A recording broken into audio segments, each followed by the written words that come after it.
Hey guys, welcome back to the JSV Podcast, Episode 2, your one-stop shop for all things NBA, MLB, and NFL. So for this second episode, which will be the middle of the 3-episode premiere, we are going to talk about the NBA since they are in mid-season. So I'm recording this episode on February 2nd, and obviously as we all know, on February 1st, almost at midnight, we got reports from Shams about Luka Doncic being traded to the Los Angeles Lakers as part of a 3-team trade that included the Utah Jazz, where the Mavericks got both Anthony Davis and a first-round pick back in return. This trade makes no sense to me. I'll be honest. On the Mavs side, on the Lakers side, I completely get it. And we're going to talk about both sides. But I really want to start with this one. There's obviously been some other trades that have gone on, but this is really the big one that's happened so far. The rest are kind of just like little, switching off pieces here and there, trying to, teams just trying to fill in needs that they have. So let's start with this trade, and this is going to really be the only trade we talk about. But let's talk about it from the Mavericks' point of view at first, because that's the point of view I just don't understand it from. I initially thought, okay, there had been some kind of falling out that was very, just under the radar. There had to have been some kind of silent trade requests on Luka's part, because the other part of it was the Mavericks called the Lakers. The Lakers didn't call the Mavericks. The Mavericks didn't make it known to all 29 other teams that Luka Doncic was available to trade. They had called the Lakers. The Mavericks called the Lakers, got a deal done, and that was it. The other 28 teams didn't even know. And that, to me, is the part that doesn't make any sense, because you could have gone a far, far better package than what you did. Anthony Davis, great player. Anthony Davis is a great, great player. And you got a first-round pick. But you only got one first-round pick for a 25-year-old global superstar. That's all you got? That's all you could get for Luka Doncic? Doesn't make any sense to me. Doesn't make any sense to me at all. And yeah, if I'm a Mavericks fan, thank God I'm not, because I would be pissed right now if I was. I'm a Spurs fan, by the way. If I was a Mavericks fan, I don't know how I'd feel about this. Now let's break this down, okay? Because there are some who are like, oh, well, the Mavericks won. The Mavericks won this trade. How? How could you think that? Now, if the Mavericks go on to win a championship, sure, then I would say both sides won. And I'm going to, again, talk about it from the Lakers' point of view. But how can a Mavericks fan look at this trade and think, yep, we won this trade easily. We're so much better now as a result. Are you better? I'm not too sure. Like, Luka is the better player of the two. That's why you got a first-round pick with Anthony Davis and not giving a first-round pick, right? So we can all agree on that. But breaking it down from the Mavs' point of view, from what I've heard, the GM has come out and said that he traded Luka because he wasn't as comfortable with Luka's conditioning, the overall health of the superstar, and believes that defense wins championships. Couldn't agree more. Couldn't agree more. Defense wins championships. You are correct. Anthony Davis is the better defender. Couldn't agree more. Couldn't agree more.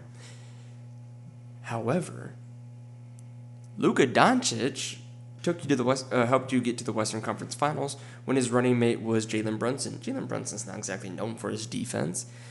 So how did they make it to the Western Conference Finals? Because the rest of the team around them was built for defense. They had a good defensive team. Maybe not a great defensive star, maybe not a great defensive co-star, but a good defensive team. They built the team around those two, and they went to the Western Conference Finals. Okay. Hey, that could have been a fluke year. Okay, I'll give you that. What about last year? They went to the NBA Finals with his running mate being Kyrie Irving. Again, Luka, not a great defender, not known for his defense. Kyrie, not known for his defense. But the team was a good team, or like a good defensive team. They were a very good defense as a team, despite the fact that their two stars were not as great defensively. And that, like, you went to the NBA Finals. Like, you've clearly shown that you can find success where Luka is your number one, You have a number two, even if that number two isn't known for their defense, and still find success because you build the team around them.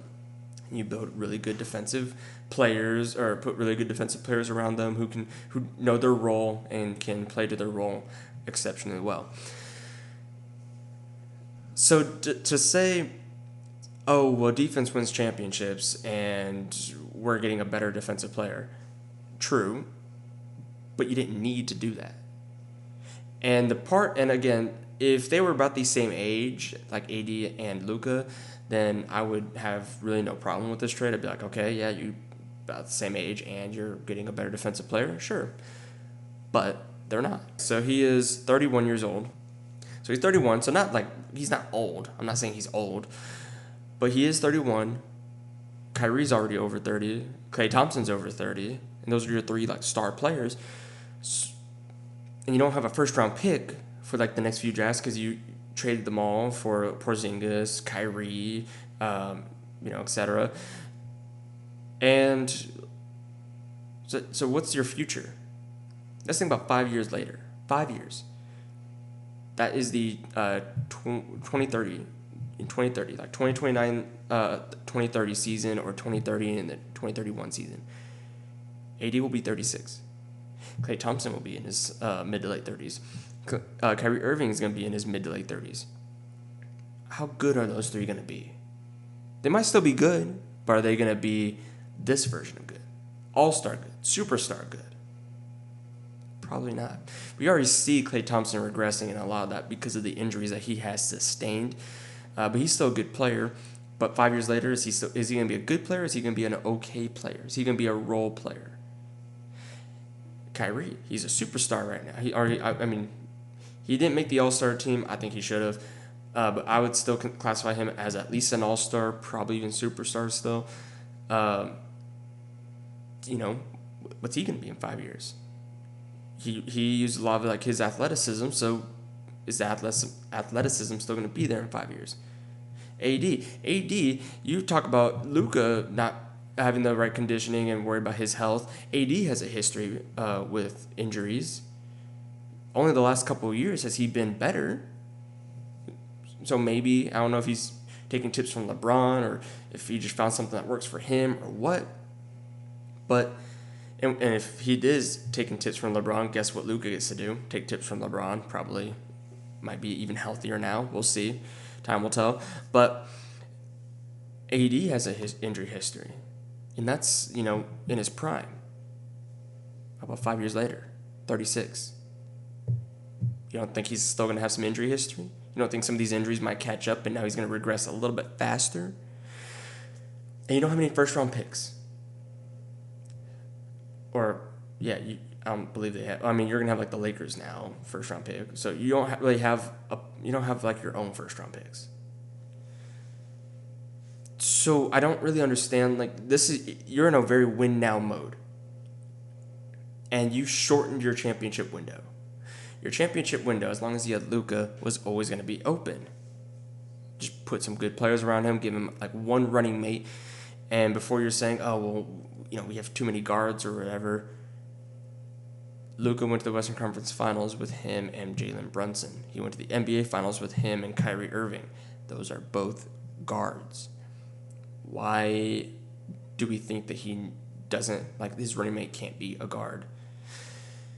In fact, actually, some of his worst years were, in terms of playoff success, was when he had Kristaps Porzingis as his star. Now, granted, that was more so due to health concerns and them not being able to play at the same time. But you kind of get my point where if his running mate's a guard, and even if it's not a good defensive guard, he can find success. And you just shortened that window because Luka will be in the league 10 years from now. He's 25. He'll be 35 in 10 years. Will he be as good at 35 as he is now? Probably not. But could. We don't know. We don't know. Especially if he ends up taking tips from LeBron to increase better his conditioning and better taking care of his body better, so that way he can stay healthier. And then he can have maybe the longevity of LeBron. Maybe not exactly, because playing to 40 at this level is crazy. But still have like a really deep career, like a very long career. But the championship window would always be open for sure, at least the next 7-8 years, right? And it feels like you just shortened it now to 3-4 years if you're lucky. It doesn't make sense. It doesn't make sense.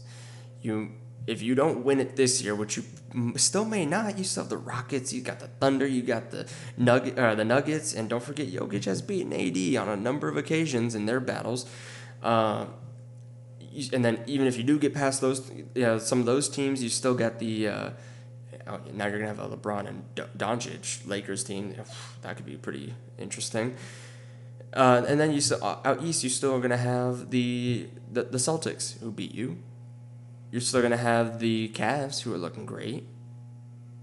That's not including like the Knicks, the Bucks, some of those teams that could also give you some problems. So it's a weird trade that I don't really understand from the Mavericks' point of view. Like, why?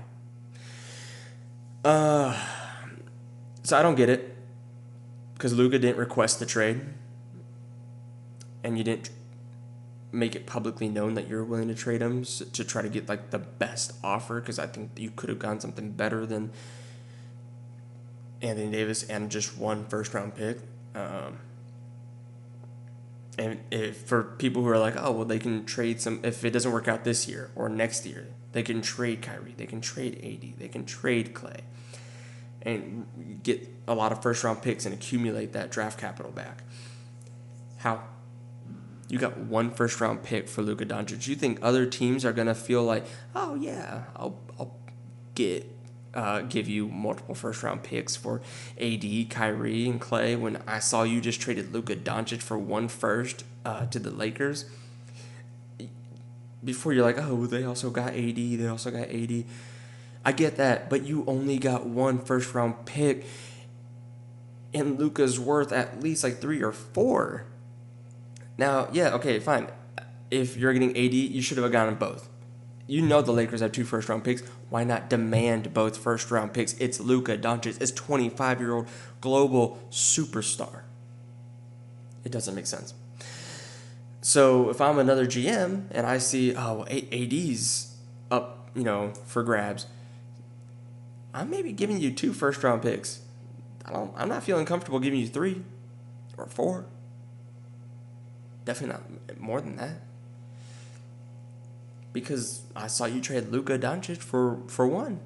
I'm like, okay, I can give you a good player and 2 first-round picks instead of a star player and 1 first-round pick.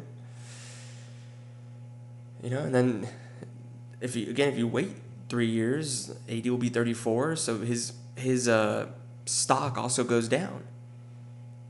So if you can get 4 first-round picks for AD right now, 3 years from now, maybe that's only 2. And because I saw you trade a Luka Doncic, who's probably not even in his prime, truthfully, for a star player and a first-round pick, I'm thinking, okay, well, if AD's stock is only worth like 2 first-round picks, I'll give you a decent player, like a good role player, and a first. That should be enough. Because you trade Luka for just 1 first, so why should I give up more for AD? So that's why I'm like, I don't think the Mavericks, they're doing this for the short term, not the long term. They're not thinking long term. Which, when you don't have your first round picks, doesn't seem to work out too well, especially because you guys aren't even like right now as I'm sitting here, the Mavericks are the 8th seed at 26 and 23.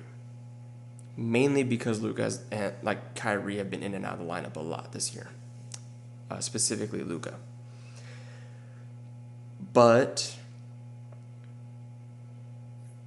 what happens if Clay goes down with an injury? He's had some injury history. What about AD? He has a lot of injury history. Now you'll be playing the 4, which is nice because which is his natural position and one that he really wants to.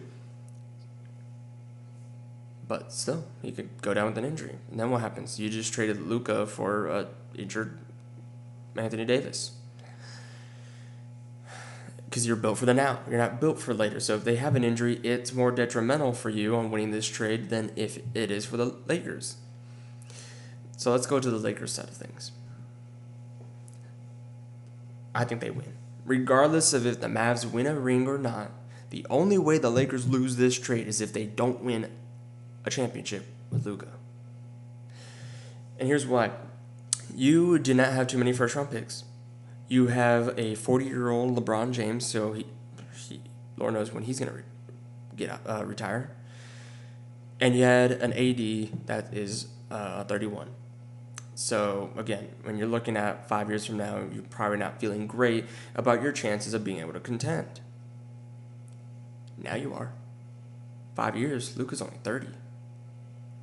In 5 years, Luka is still younger than what AD is now.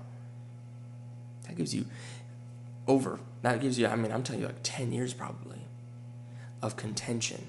You had a dwindling window where you're like, I don't think we're going to be able to contend for very long.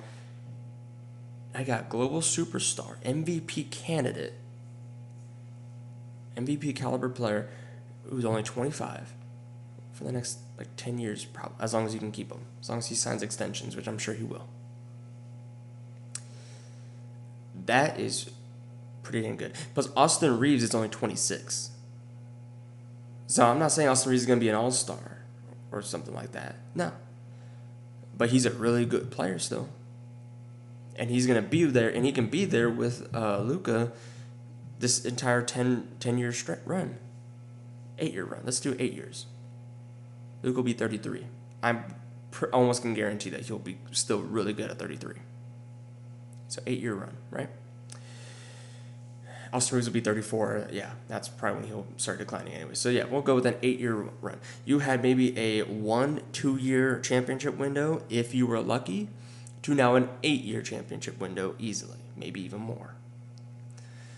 And again, Luka has proven he doesn't need a big three to make the NBA Finals. He just needs a running mate and then a good defensive team. So now you have the Mavericks have told you the formula to win with Luka, and now the Lakers just have to do it. And you still have a first-round pick. You have a first-round pick still. You're going to get Jared Vanderbilt back. That's a defensive player. Use that first-round pick. If you Now, I've actually heard that you may not even have to give that first-round pick to get like a Jakob Poeltl. Jakob's a pretty good defender for a center. He's not bad. Or you could get like Valanciunas. He can space out the floor a little bit more on the offensive side of things. You're not going to get like an elite center, like defensive center, I don't think. That's why I was like, if you could get like Poeltl or Valanciunas, you feel pretty good about the center position then. And then your lineup would be Luka, Austin Reeves. You could do LeBron, and then Rui Hachimura or Vanderbilt, depending on how Vanderbilt comes back and plays. And then the center that you trade for, Valanciunas or Poeltl. That's pretty good. If you need to give that first to make it happen, you can. If you can get it done without giving up a first, I don't know what kind of what second round picks the Lakers have, but if they have some and you can use those instead, do it. And then use that first round pick in a different trade to maybe improve the bench a little bit more. Get a better bench player that may require a first round pick. Or you improve the bench with the seconds that you have, if you do have any, and use the first on that center trade. I think they definitely need to make a trade for a center. I like Valanciunas, and I like the Poeltl being two options. You could even try going for Clint Capella with the Hawks, but I think you try for Poeltl and Valanciunas first. And that looks better. That looks better even for the now. Again, the lineup I just read out to you, Luka, Reeves, Braun. We'll go with Rui for now because Vanderbilt might be a great defensive guy off the bench. And then the center that you trade for, Valanciunas or Poeltl, that sounds pretty good. It's nothing like crazy. You may not still be like winning a championship over like the Thunder, Nuggets, or anything, but you still like that a lot. And right now the Lakers are the 5th seed at 28-19. You're the 5th seed with a 2-game cushion over the 7th seed. which would put you in that play-in. This is a really good trade for you. And then if Luka can listen to Bron on some of the tips on how to maintain his body better and just take care of himself a little bit better, you could definitely be looking at 10, maybe even 12-year contention window. And when Bron retires, you can use that money now. I think he has a player option for like over $50 million a year, or for next year, which is insane that he can make that much. But if Bron retires, you have that slot now for another star if you can get one. And you can be very strategic about it, like signing one, I should say. Like not trying to trade for one, because I'm not sure if you can get away with another star trade for just one first-round pick. But yeah, Lakers, I think you win unless you cannot win a championship with Luka in the next 8 years. But if you can win at least one, I say you still won that trade because you extended that window. And now those picks that you've all traded away, that looks better because those aren't going to be lottery picks anymore. Those are going to be late first-round picks or, at worst, post-lottery picks. So the Lakers are sitting very, very nice. They got another young star because, again, the Thunder are young. Spurs are young and upcoming. The Rockets are young and the 2 seed. The Grizzlies are young and the 3 seed. You got the Trailblazers still with a pretty good young core who are just needing to develop more. And so now you have your young star that you can try to continue to build around, along with Austin Reeves, who again is 26 and just 1 year older than Luka. So very good trade for the Lakers. Mavericks, I'm a little iffy. If you win a ring in the next 2 years, as long as with AD and stuff, then you won the trade too. But I just don't see that happening. Not with how good some of these other teams are. It's a weird trade. But that's all I really have on that trade. It's just such a big trade. I feel like it definitely needed a good amount of time just to break it down from both sides. I don't like it for the Mavs. I feel for Mavs fans. That sucks. And I don't know what the Mavericks have against point guards that are good. Steve Nash, Jalen Brunson, now Luka Doncic. Like, you're good at finding point guards. You're not good at keeping them. And most of it is your own doing. Weird. Either way, though, moving on. There are still a lot of players that I think could be moved. Cam Johnson with the Nets, or from the Nets, I should say, can be moved. The Bulls are trying to still shop Vucevic and Zach LaVine because right now they are the 10th seed in the East, and at 21 and 28 would put them at 1, 2, 3, 4, 5, 6, 7, 8, 9. So yeah, they're 9th with the Spurs being 10th worst in terms of record-wise. Actually, sorry, no. The Spurs are 11th worst. My bad. The Hawks actually have a worse record, percentage-wise, than the Spurs. So the Bulls are trying to trade Zach LaVine and Vucevic because those two guys are helping them win more games than they should. And again, if the Bulls pick ends up falling outside of the top 10, the Spurs get it. So Spurs fans are hoping, and myself included, are hoping they cannot find a trade. They're stuck with these two guys, and they win some more games, and then they end up having the 11th best odds and can stay there. Don't move up. I'm fine with moving down. That's fine. And you now can have 3 first-round picks because you have the Hawks unprotected. So regardless of how the Hawks do, who just lost Jalen Johnson, get well soon. I'm going to tell you this now. No one should ever root for a trade or for an injury. I was never rooting for an injury. But now that there is one, that does make that pick look better. That's not how I wanted that pick to look better, though. But yeah, the Hawks are also on an 8-game losing streak. Wow. I didn't even realize that. And then the Spurs have their own pick, which, again, right now is the 10th. They have the 10th best odds, with the Hawks being the 9th and then the Bulls being the 8th. So that's kind of funny because those are the 3 picks right there. But either way, even if you don't get like a top 5 pick from the Spurs, if you get like 3 lottery picks, the Bulls missed the playoffs but still end outside the top 10, that looks pretty good. So the Bulls are still trying to trade LaVine and Vucevic. I don't really know what the market looks like for either of those. I've heard mixed reports of like there's really not much versus some that say like, yeah, they're getting a lot of phone calls. If I'm the Bulls, I kind of just accept the best offer I can by February 6th. Like, these two guys have to get traded. There is no ifs, ands, or buts. You cannot risk them helping you win more games and now you losing that first-round pick in what is a very deep draft. Even if you don't get the first overall pick for Cooper Flagg, you should be hoping for at least like for a top 10 pick because you get to keep it. It's a deep draft and you can still get a good young player. But if you fall outside the top 10, you are missing out on a first-round pick in a very deep draft for nothing because you're not winning a championship or anything like that this year. You still may not even make the playoffs, but be outside the top 10. So those two guys have to get traded. Bulls just need to, look at the offers they got and be like, yep, this one's our best one. This one makes most sense for the way that we want to move forward. We're going to make that trade. It may not be the best haul that we could get, but it's better than the alternative, which is not trading them, losing some of these guys for nothing, or having to trade them later when their value's even less, and missing out on a first-round pick in a deep draft. The Hawks can make a trade. They don't really have too many picks, at least not like for the recent year, for these next few years, because of the trade to the Spurs.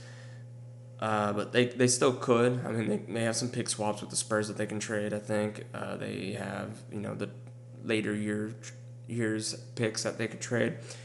Don't know if you want to do that just in case things kind of keep falling apart. But they do have a pretty good young core. They got Trae Young, they got Dyson Daniels, they got Jalen Johnson once he gets back. They have, I don't know how to say the rookie's name. I'm pretty bad at this. Richachet? Is that how he's Richachet? The first overall pick that they used, Zachary Richachet. I think that's how you say it. So, Hawks probably don't need to really make a trade, but you probably should because you don't want that. You don't want to be super bad since you don't even have your first round pick. But on an 8-game losing streak as you enter the final week or the week of the trade deadline, not very good. You probably want to make a trade. You were over 500 and now you're under 500. So, so Capella could be traded from them. So you have Capella, you have Cam Johnson, you got LaVine and Vucevic. Miami Heat are still shopping Jimmy Butler, and while I think that Jimmy is being a bit of a drama queen right now and should just play out his contract, like you signed the contract, you're getting paid millions and millions of dollars to play basketball. I get you don't want to be there, so request a trade, but be a professional and respect your contract and just play it out. If you told them, hey, I'm not going to resign, I'm not coming back, I would like to be traded, so that way the front office can be like, okay, well, we'll let teams know that you're available for trade, but you still show them respect for signing you, for giving you this money, and respect your contract and play it out. Don't force your way out, play it out. And that way, and the front office can then decide: are we going to lose you for nothing, or are we going to keep you? The Heat aren't even bad. I mean, they're 24 and 23. That is pretty bad, but they're the 6th seed in the East. The East is not very good. Are you winning the East? Maybe, maybe not. I don't know. They always seem to look better in the playoffs, mainly because playoff Jimmy is a real thing. But so I don't really understand why he wants out. I guess there was some big falling out. I mean, now I can understand it between everything that Pat Riley has said and all this. But the culture in Miami is probably the best fit for Butler and you have Tyler Hero playing like at an all-time high where he's now an all-star too. You still have a good player in Bam who just hit a game winner over my Spurs, which, sad, but whatever. I don't really understand why he wants out so bad, but if you do, hey, you have that right. Request the trade, but you also signed a contract. So respect your contract. I don't understand why players can't just do both. Request a trade, inform them, hey, I'm not coming back, and then the team can decide how they want to move forward, but you signed a contract, you should respect it. So I get that, like, oh, well, how come the GMs and coaches and the front offices basically can decide, well, we don't want you anymore, so we're going to trade you, but I can't just, force my way out. And that's the difference. That's the difference in roles. You signed this contract. You're telling them, hey, I'm going to be here for this amount of years, or I'm going to be under your control, like under the team's control for this amount of years. And you sign that contract just knowing, hey, that's the business part of it. I could be traded. Hopefully I'm not, but I could. But this is the contract I signed. Don't sign for the amount of years that you did if you don't intend to play it out, regardless of where you are. Because you're getting paid millions to play basketball, and I do agree that you should be able to play where you want to. But if you're tired of a place or you don't believe that they have your best interest in mind, then request the trade. Request the trade. Don't force the trade. Because that's how the power balance should be. That's how the power balance should be in really sports. Is that the front office, they are going to make you an offer. They can trade you if they decide that is the best interest for the team. And they will try to trade you if you request one, or they will acknowledge the fact that they will lose you for nothing. So yeah, you sign this contract, respect it. I've never really understood why players just feel the need to just force their way out. It's like, to me, that is very unprofessional, because don't sign there, or don't sign for the amount of years there if you're not sure. So, either way, Miami Heat will trade Jimmy Butler because he's becoming more of a distraction for them than a benefit. So there's no point in keeping him, even if it means doing what he wishes. Just trade him to a team that he doesn't want to go to then, if you really want to prove a point to him. But that's the other part. What team would really want to trade for him if he didn't make it clear? Like he said, I would want to go to the Suns. So why would any team not name the Suns in this case? I know he listed some other teams, but I'm just using the Suns as an example. So why would any team not name the Suns make the trade? Because then they might have to deal with the same drama queen that he is portraying. So, yeah, so the Heat are in a tough spot. I feel for them. That sucks. It really, really does. And I feel no empathy towards Jimmy Butler. I really, really don't. Because he's also done this at, when he was in Minnesota, which, again, same thing. I'm like, okay, why though? Like, why don't you just play out your contract, or just be respectful of it? Or and just request a trade. And yeah, either way, I've talked enough on that. So there's a lot of players that could still go out. I don't know where these players would land. Because I've heard so many mixed reports. I think Jimmy with Phoenix would be the best fit for him, because he has the shooters and Devin Booker and Kevin Durant. The contracts we can make the contracts work with Bradley Beal, and then he can still get kind of a win now player in Bradley Beal, who can play your shooting guard position. And he's not Jimmy Butler, but you don't really have Jimmy Butler now, and you're still, again, at least above 500 and in the playoff picture. So maybe having a Bradley Beal there can just raise your ceiling at least a little bit. So we'll see. I think the Suns make the most sense though in terms of what can get done, and fit wise. And then as for like Zach LaVine, Vucevic, I mean his best fit probably is with the Warriors. He can space the floor a little bit. He's a position of need for the Warriors, being at the center position, and then. Now, what will it cost? You're probably going to have to give it like Andrew Wiggins.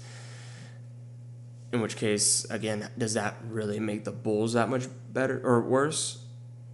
Because he's playing pretty good, and he's made an All-Star team before.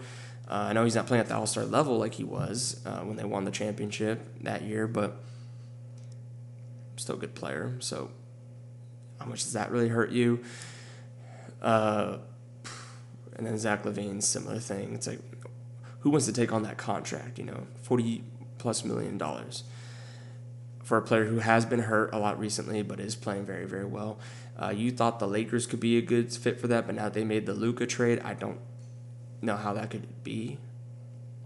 Maybe they can still make that trade, but I don't know why the Lakers would, because then that'd be trading for 2 non-defensive stars. Defense does still win championships. I don't know if you want to sacrifice so much defense just for a very, very elite offense. That if the fit's not even right, though, maybe isn't even as elite as you think. So Lakers are pretty much off the table now, and I don't know who else really wants to take on that contract and can. Another one, De'Aaron Fox. I almost forgot about him, and I don't know how I did because I'm a Spurs fan, right? De'Aaron Fox trade is really weird. Now, I've seen a lot of Kings fans being like, oh, we want at least 3-4 first-round picks and this and that, right? First off, it kind of hurts that Luka got traded for just a first, like one first. Because you're not going to get too many win-now players and then multiple firsts, I think the Kings were hoping. Not after people saw the Lakers were able to get Luka for a win-now player and one first. And in terms of the Spurs too, he has made it clear that he really wants to come to San Antonio to play with Wemby, and he's a free agent in a year and a half. So what team, if a team makes a trade, it's because De'Aaron Fox told them, I will re-sign. But you still have until he does, you still have that thought in the back of your head of, what if he doesn't? Because if you trade for De'Aaron Fox, do you really want to give up a lot for what is potentially just a 1.5-year rental before he goes and signs with San Antonio? Probably not. And then if you're San Antonio, why do you trade for him when you can just sign him in a year and a half? Or give up a big deal for him? I know a lot of Kings fans are like, oh no, we have to get Sohan. The most ridiculous one was Sohan, Vassell, and Castle, and 2 or 3 first-round picks. I'm like, he's not Luka. Why would I give up that? I mean, he's good, but he ain't superstar, super-duper star. I think Tony called Timmy a superstar plus, so he's not. De'Aaron Fox isn't superstar plus. Why would we give up that? That's a big haul. No, that's not happening. And the Spurs have even said, we're not trading Castle. And yet, why would we? Castle is a favorite right now. At least at the time I'm recording, I've seen that he is a favorite for Rookie of the Year. He's played really, really well. He has a good shooting form. He just needs to get some reps, improve that. But he has the defense. He has the playmaking.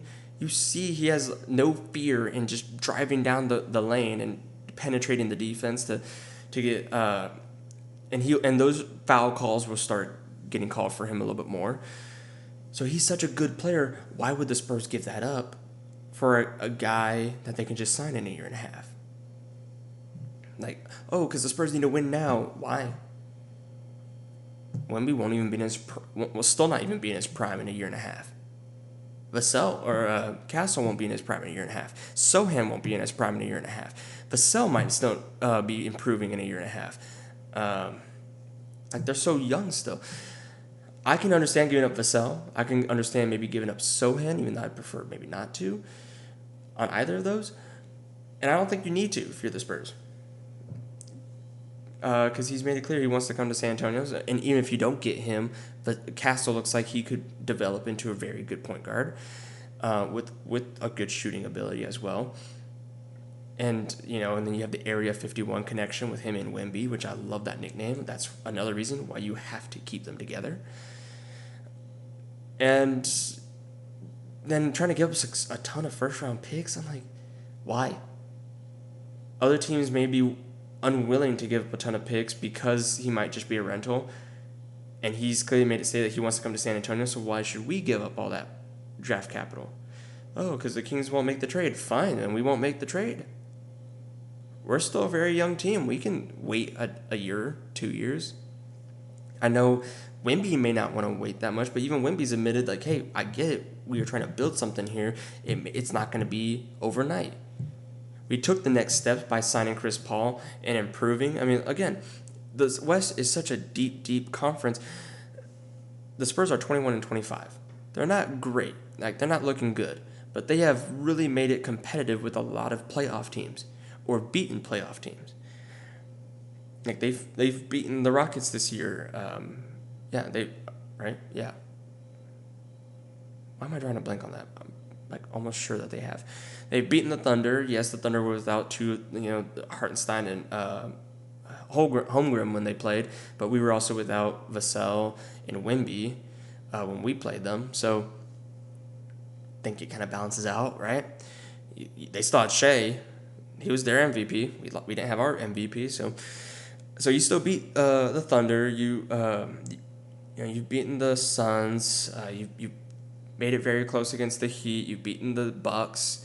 You should have beaten the Knicks. That's still kind of a surprise that we didn't win that game. On Christmas, and so the Spurs have looked actually pretty good this year. They're not great. They're not contending, but they've looked good. They are a playoff contender for sure. They're only 2 games behind the Kings for the 10th seed. If you make the trade for De'Aaron Fox, they get worse. You could probably jump the Warriors and then make it into the play-in and and see what happens from there. Or you just go into the offseason in a deep draft knowing that you have 2 first-round picks. You're guaranteed 2 first-round picks with yours and the Hawks, maybe even 3. So Spurs are looking are in a great position. I don't think you need to force a trade, especially from a player that has said that they want to come. So that's why I'm like, De'Aaron Fox's market, it's also pretty weird. And that's, I think, what's weird about this trade deadline. The 2 names that, 2 superstar names that we never heard of in any trade rumor got traded already. And all the other star players that are in trade rumors, their market is just super weird and hard to predict. Like, you can pick some fits. Again, Suns for the Jimmy Butler, Spurs for De'Aaron Fox, Warriors for Vucevic. Like the Orlando Magic maybe for Levine, since they have a really good defense and they kind of need some more shooting. And right now they're in the play-in as the 8th seed at 24-26. So maybe you try to improve the offense and shooting, but you still have really good defenders around them. Cam Johnson, he has a market almost anywhere. I think he could go in a lot of different places and be very impactful. So, you have teams that would be good fits, but do those teams want to give up what might be needed to get them? And then do these teams that are trying to sell these players, are they going to just start accepting a lower tier deal than what they were hoping for? Because, the Bulls really want to be bad to keep their pick. The Heat really want to get out off Jimmy so that way he can stop being a distraction for the team. Kings want to get off De'Aaron Fox while his value's at high right now, because next year it's only going to get lower if has no intention on re-signing. It's just very weird. I'm very curious to see how this plays out, and it's very hard to predict as a result. And there's not been too much trades that have happened to be worth talking about. But these are just my thoughts. I'm just talking about why I think we haven't seen too many of these trades, and that and like really explaining to people, if you didn't already know, why the markets are as weird as they are. So I would, if I had to take a guess, I think Levine will be traded. I think Butler will be traded, and I think Cam Johnson will be traded. Vucevic, it's a little tough one to predict. I wouldn't be surprised, but I'm not going to choose him just because of the price tag associated to what he can bring in. And I don't know if De'Aaron Fox will be traded just because, again, the Spurs, I've heard reports are finalizing a deal, but I heard that like 2 days ago, and if they're really finalizing a deal and it was like a 4-team trade, I was like, ooh, I don't know. I don't know how that works. If they were doing a 4-team trade, I think what would make sense is bring in the Suns and the Heat and basically give the Suns Butler, the Spurs get De'Aaron Fox, the Kings can get like Bradley Beal, and then the Heat can get guys from like the Spurs like Zach Collins and Keldon Johnson and something like that, because you already have your 2 star players in Hero and Bam, and maybe you just want to build more of a deeper team than try to get another star, or you send Keldon and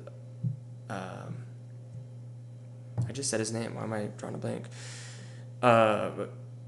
Or the Spurs send their players to the Suns, and the Heat will get Bradley Beal. Like, I feel like that might make more sense, because then everyone kind of gets what they want without maybe having to give up a ton from everyone, because you just spread, like, you're sharing the assets instead of trying to go like directly one-on-one. I don't know. Those kind of multi-team trades feel weird sometimes, because it feels like one team's gonna kind of get the short end of the stick. So, yeah, it's a very weird time. But either way, it's going to be a fun time. I think these next few days are going to be a lot of fun. I think the 6th, which is the actual deadline itself, will be a ton of fun, because there's going to be, I think, a lot of moves, because again, I think these teams are needing to make a trade, and they will. It's just they're trying to see if they can get a better offer right now. But on the 6th, that's their deadline. They got to just accept the best offer that they can. So it'll be interesting to see these next few days, how it shapes out. Again, I'm recording this on the 2nd, so 4 days. And, yeah, that's all I have on the NBA. I mean, we could talk about some surprise teams here and there, but I think I want to do that to the end of the season, because teams can turn it around in an instant from the trade deadline. So I think next time we'll talk a little bit more about what trades were made from February 2nd to the time I record, as well as we can even do final playoff predictions now that we have all the trades in place, and we could get a better understanding of what teams look like heading into the second half of the season. So thank you again so much, though, for watching. Again, if you're watching on YouTube, please like, comment, subscribe. Let's go ahead and make the comment.